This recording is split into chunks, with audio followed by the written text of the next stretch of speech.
Айтыштыбы, Сен өзүң негизи үйдө кимдер менен жашайсың, канча бир туугансың, үй бүлөң тууралуу айтып берчи. Үй бүлөм тууралуу? Мен 3 жашымда апам каза болуп калган.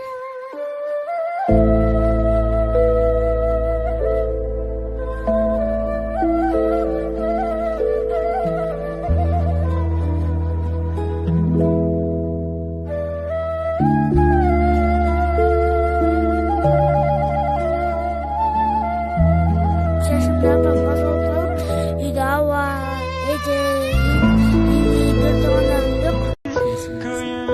Мен сүйөсүңбү?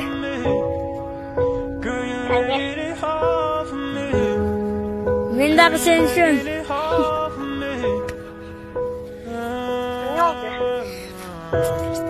Просто эле азыр маякта отургам жалгыз. Тоодо ылдый жакты карап коюп.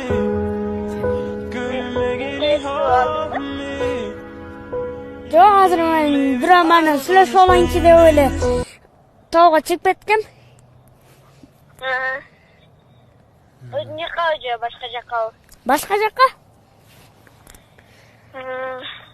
Тоодо да сен ойлонуп отуруп бир убакта чалгың келип кетип чалдым.